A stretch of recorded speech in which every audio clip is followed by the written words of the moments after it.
Buonasera, le principali notizie. A Siracusa, blitz contro il clan Attanasio che gestiva le bische clandestine e gli affari dello spaccio, 22 agli arresti. A Palermo, ragazzi a scuola di crack, le dosi prodotte dalle madri e spacciate dai figli. A Catania, nella zona dell'esplosione, un mezzo che trasportava detriti si ribalta, ferito un operaio, il lento ritorno a casa degli sfollati, resta off limits la zona rossa.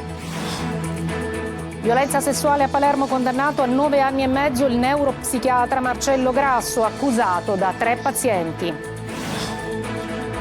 Il prezzo del carburante torna a salire, scatta la rabbia degli automobilisti. Comuni ricicloni di Legambiente nei piccoli centri, migliora la differenziata, ma Palermo e Catania sono un disastro. Agrigento, capitale della cultura, inaugura la mostra SCART, i quadri realizzati con legni recuperati dalle barche dei migranti approdati a Lampedusa. Calciomercato, il Catania ufficializza il ritorno di D'Andrea al Cerignola, in ingresso attesi 2 innesti in attacco, per la difesa si lavora all'ingaggio di Pagliai del Picerno.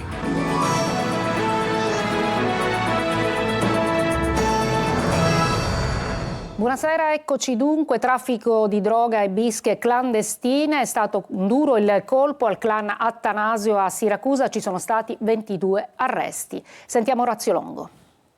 Ne colpiamo uno ma ne educhiamo 100. Si sente questo in un'intercettazione della polizia che ha eseguito un'ordinanza di custodia cautelare in carcere nei confronti di 22 persone su ordine del giudice per le indagini preliminari del Tribunale di Catania e su richiesta della Procura Direzione Distrettuale Antimafia. Smantellato il clan Attanasio che secondo gli inquirenti avrebbe operato a Siracusa con il cosiddetto gruppo della Via Italia e con quello della Borgata nella gestione di bische clandestine, tenendo contatti anche con sodali nella città di Catania. Imponevano il monopolio nel traffico di droga. Questa attività di traffico di sostanze stupefacenti in collegamento anche con la città di Catania, e quello che rileva è, come dire, anche la metodologia, nel senso che questa attività di spaccio, di traffico viene svolta con metodo mafioso. Chi non paga viene fatto oggetto di minacce, intimidazioni e del resto la disponibilità notevolissima di armi che è stata tracciata dalle indagini sta a dimostrare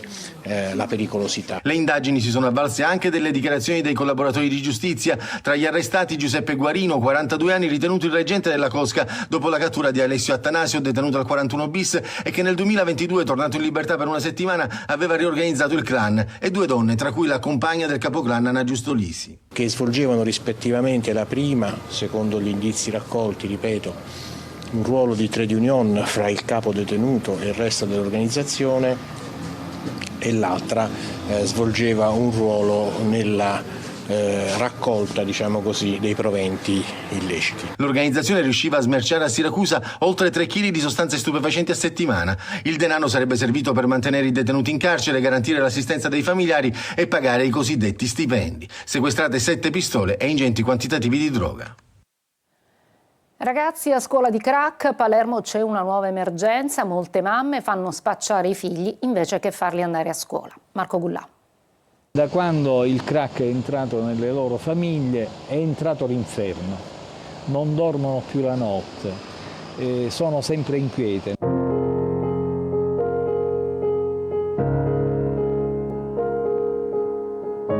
Lui è Nino Rocca, da anni lotta contro l'emergenza crack a Palermo, tra i primi a rendersi conto che questa droga uccide, ti rende uno zombie. Ogni giorno prova a salvare tanti giovani, ma adesso deve anche fronteggiare alcune mamme. È un fenomeno nuovo dovuto al fatto che il crack non è una sostanza naturale, ma è una sostanza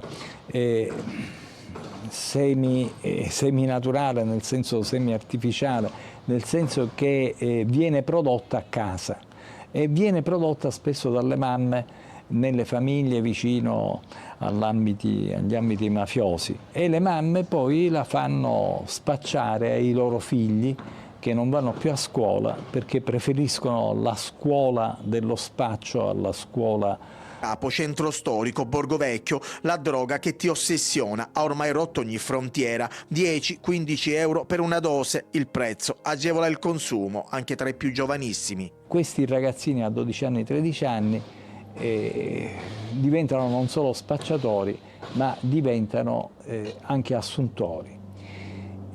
Questi sono coloro che fra qualche anno diventeranno i nuovi mafiosi, che hanno fatto la scuola dello spaccio, hanno conosciuto come si controlla, come ci si inserisce in questo ambito dello spaccio alla droga e che poi sarà difficile ricondurli.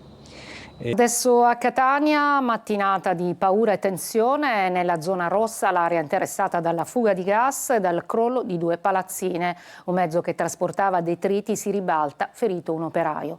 E poi anche vi raccontiamo l'odissea degli sfollati per il loro lento ritorno alla normalità. Tonino De Mana. Un rumore improvviso, la corsa dei soccorritori, momenti di grande paura, lo vedete perché anche noi eravamo sul posto, il vetro in frantumi ed un mezzo pesante adagiato su un fianco. Mattinata di tensione nella zona rossa, interessata dalla fuga di gas che ha provocato il crollo della palazzina in via Gualandi e il danneggiamento di altri immobili nel quartiere di Trappeto. Lo scarrabile si stava occupando di togliere il materiale di risulta in luoghi dell'esplosione, ma il peso eccessivo e forse non bilanciato ha causato il ribaltamento del mezzo. Nelle immagini vedete l'ambulanza che trasporta l'operaio all'ospedale Cannizzaro. Per lui un trauma cranico, qualche scoriazione e tanta paura. Mentre proseguono verifiche e sopralluoghi, la procura di Catania indaga per disastro colposo. Oltre le transenne continua il via vai degli sfollati che cercano di entrare in possesso dei propri effetti personali.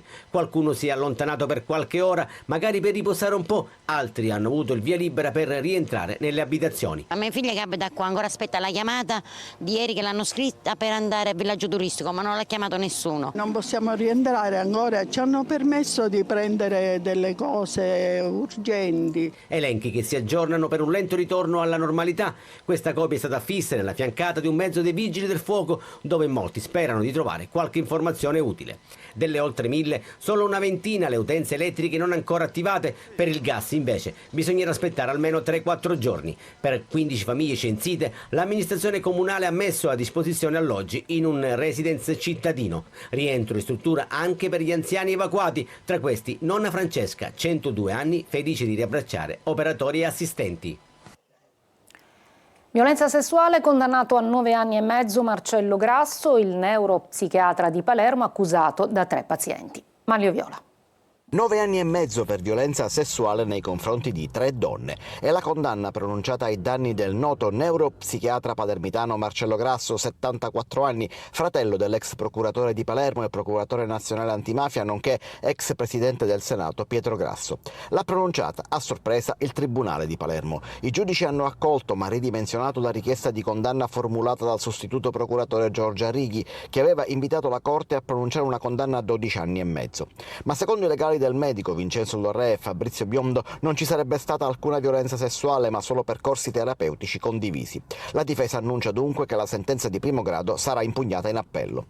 In base all'accusa sono credibili le 3 vittime, tutte assistite dall'avvocato Monica Genovese, che hanno raccontato di aver subito presunti abusi sessuali nello studio del neuropsichiatra in via Pasquale Calvi durante le sedute. L'imputato dovrà ora anche risarcire le parti offese. Il tribunale ha disposto provvisionali per complessivi 80.000 euro. Oltre alla condanna è stata pronunciata anche l'interdizione dalla professione medica per 5 anni. 2 delle vittime delle violenze sono studentesse che soffrivano di attacchi di panico e non riuscivano ad accettarsi fisicamente. Per l'accusa il medico avrebbe approfittato delle loro condizioni di disagio per mettere in pratica le proprie fantasie, facendo fra l'altro indossare alle ragazze anche costumi di burlesque. Per il medico si trattava invece di un percorso sensoriale per superare i problemi, ma per le pazienti erano palpeggiamenti. Gli investigatori della squadra mobile piazzarono anche una telecamera nello studio medico. Al termine delle indagini Grasso fu arrestato, poi poste domiciliari, infine scarcerato nel luglio del 2023. Ad Aragona, nell'Agrigentino, nel 2015 una bambina di 11 anni è stata violentata da un gruppo di giostrai che adesso sono stati condannati a 12 anni di carcere. Davide Sardo.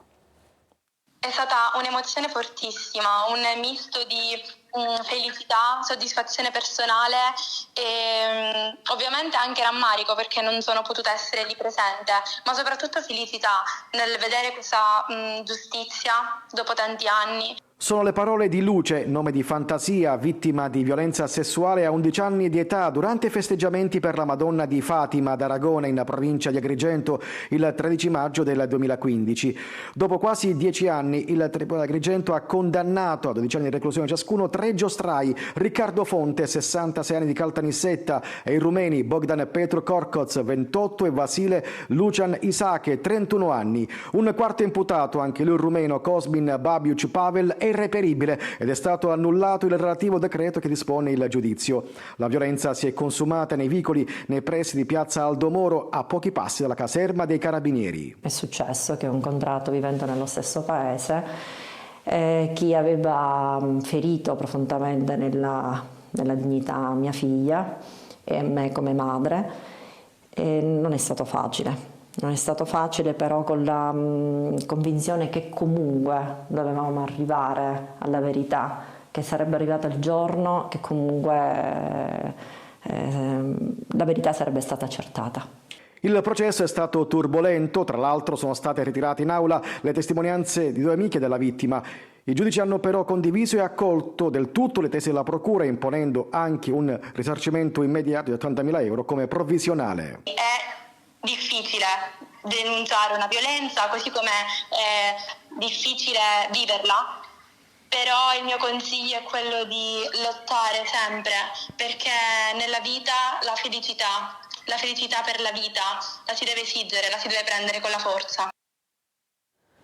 Giornata di caos sulle strade siciliane, 2 incidenti bloccano la 19, code di chilometri in autostrada e sulla tangenziale di Catania, 2 feriti in provincia di Enna, per cui si è reso necessario l'intervento dell'elisoccorso. Quello che vedete è lo scontro a 3 avvenuto sulla 19 tra Gira e Catena Nuova in direzione Catania intorno alle 13. Qui sono rimasti coinvolti un furgone, una macchina e un furgoncino che trasportava frutta. Una persona è stata tirata fuori dai vigili del fuoco e poi portata via con l'elisoccorso. Queste immagini invece si riferiscono ad un altro incidente avvenuto sempre intorno allo stesso orario. Un camion particolarmente voluminoso si è ribaltato sulla rampa di accesso alla tangenziale di Catania dall'autostrada A19 in direzione Messina, all'altezza dello svincolo di Mister Bianco, incolume l'autista. I vigili del fuoco sono intervenuti per la perdita di carburante dal serbatoio del tir che trasportava materiale edile. Lunghissime le code che si sono formate in tangenziale, che è stata chiusa con deviazioni temporanee. Si indaga per violenza sessuale nel caso della rissa dello scorso anno a Palermo vicino alla discoteca Shazam. Manlio Viola. Una molestia sessuale a una ballerina animatrice della discoteca e il tentativo di difenderla. Sarebbe questa la vicenda alla base di una maxi rissa scoppiata all'inizio di dicembre nei pressi della discoteca Shazam di Palermo. La rissa, parzialmente ricostruita adesso dai carabinieri, avrebbe coinvolto ben 30 giovani. L'intervento della sicurezza della discoteca sembrava aver calmato gli animi, ma i giovani esagitati si sono solo spostati al di fuori del locale e se ne sono poi date di santa ragione. Lavorando sulle testimonianze raccolte e riscontrando il racconto dei presenti con i filmati delle telecamere di sicurezza della stessa discoteca e degli esercizi commerciali della zona, i carabinieri hanno identificato 7 dei partecipanti a quella rissa. Si tratta di un minorenne e di altri 6 ragazzi di età comprese fra i 18 e i 23 anni. Per loro è scattata la denuncia a piede libero, ma le indagini sono ancora in corso. I carabinieri devono risalire ai ruoli di ciascuno e comprendere chi sia stato responsabile delle molestie sessuali e chi invece si sia trovato coinvolto nella rissa nel tentativo di difendere la giovane. I militari intendono infatti procedere per 2 diverse tipologie di reato: da una parte le molestie sessuali, dall'altro la rissa, diversificando anche le posizioni di tutti i partecipanti, una ventina dei quali sono ancora da identificare. Il prezzo del carburante torna a salire, scatta la rabbia degli automobilisti. Francesco Loi. Prima di salire in auto e mettere in moto, meglio pensarci 2 volte. Il prezzo del carburante continua a salire, come non si vedeva dalla scorsa estate. Spostarsi quindi costa di più. Penso che metterò 50 euro per avere qualche litro in più. Adesso che ci avevano promesso che scendeva l'accise, però vedo che ce lo aumentano. Benzina che in media supera l'1,80 €, diesel l'1,70 €. Se fino a qualche settimana fa i prezzi erano in discesa, negli ultimi giorni il trend è cambiato e a farcelo notare sono questi display. Qua non è tanto caro, ma già è arrivato di nuovo quasi a 2 euro circa, 1,8 €, insomma 1,70 €. Il prezzo del carburante continua a salire, siete stanchi ormai? Stanchissimi, consideri che un ragazzo come me che va al lavoro tutti i giorni fa fatica ormai a mantenere anche una macchina come questa a diesel. Ma non date la colpa ai gestori. Le cause potrebbero essere dovute alla situazione internazionale, se non alle speculazioni. A decidere il prezzo sono le società petrolifere. Facile, comunque, immaginare che se non cambierà il trend, a lievitare saranno anche i prezzi dei beni di prima necessità. Quindi l'augurio è uno. Speriamo che diminuisca e se no ci tocca andare in bicicletta. Adesso una breve pausa, poi conosceremo quali sono i comuni ricicloni di Legambiente.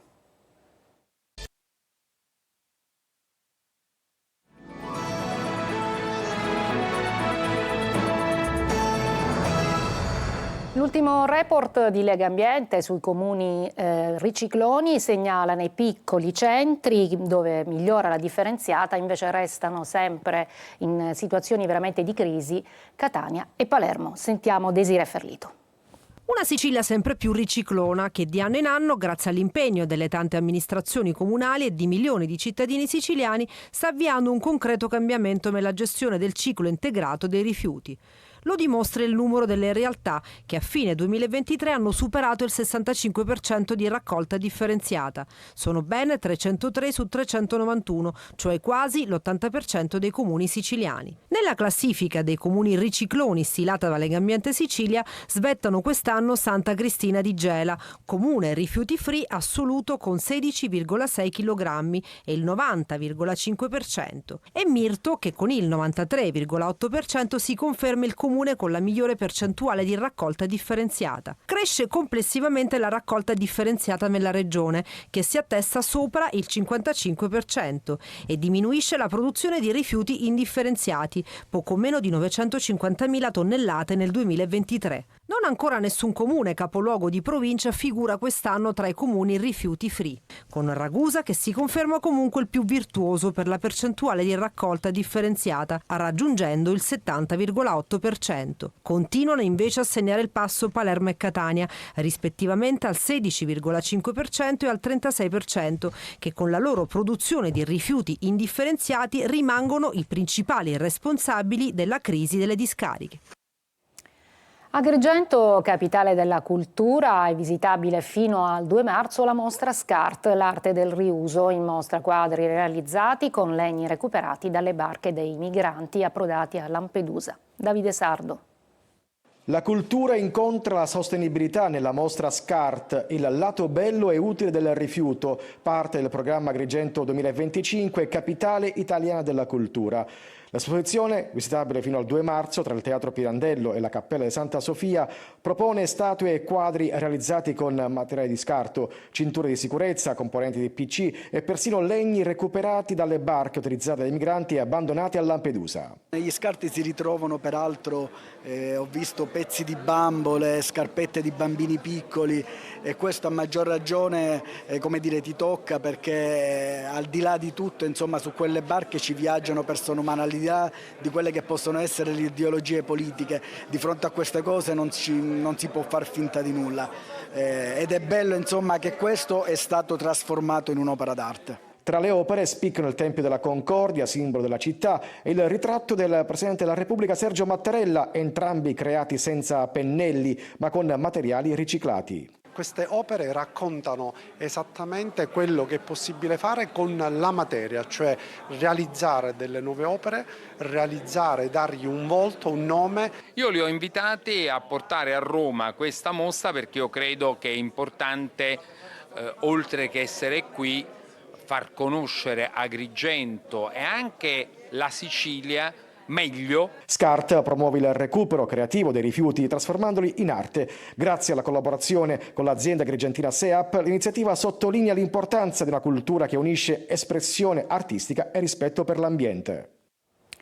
Una breve pausa e poi il calciomercato delle siciliane.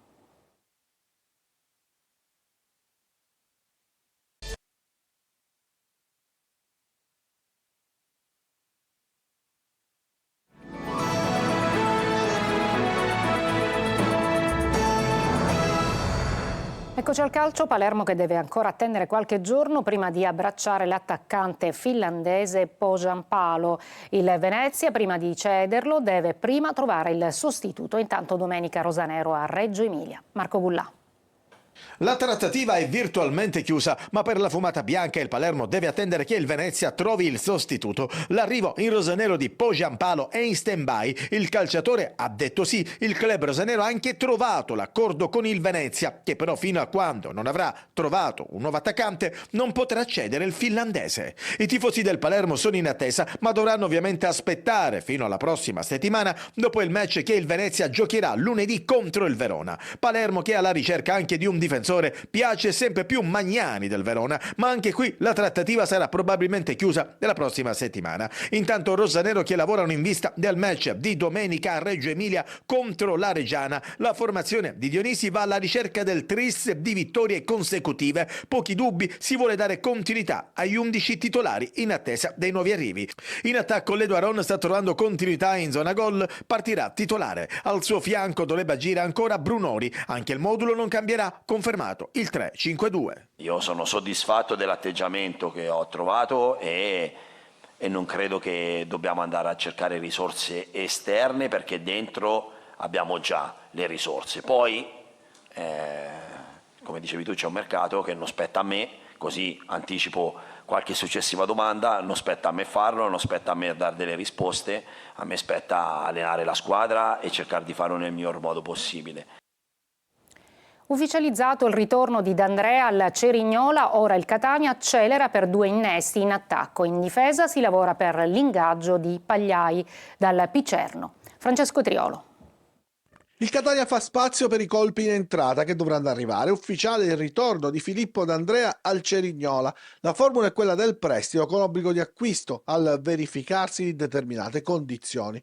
Non fortunata la sua esperienza in rossaazzurro, arrivato con un triennale, è stato fermo a lungo a causa di un infortunio al legamento collaterale del ginocchio destro. Per lui 17 presenze e un solo gol all'attivo, realizzato nel 2-2 ad Avellino. Vista la partenza di D'Andrea, ormai da tempo fuori dal progetto di Toscano e la carenza di alternative valide ad Inglese, il Catania adesso cerca un paio di rinforzi in avanti. Il primo può essere l'esterno d'attacco Nicola Dalmonte, attualmente in forza alla Salernitana, squadra dalla quale il 27enne Ravennate arriverebbe in prestito. Il giocatore ex Spal e Vicenza piace alla dirigenza etnea, giunta ad un buon punto nella trattativa per il trasferimento. Tra i nomi sondati anche quello di Alfredo Donnarumma, centravanti 34enne con lunghi trascorsi in Serie B, ora tesserato con la Ternana ma in cerca di maggiore spazio, dopo una prima parte di stagione nella quale ha collezionato 15 presenze, solo 2 da titolare e 2 gol. Per il reparto arretrato invece si lavora per uno tra Stramaccioni e soprattutto Pagliai, l'esterno del Picerno che è piaciuto molto anche nella recente sfida di campionato. D'arrivo in Basilicata del terzino Salvo dal Messina potrebbe facilitare la partenza proprio di Pagliai in direzione Catania. È tutto per questa edizione, grazie per l'ascolto e buona serata.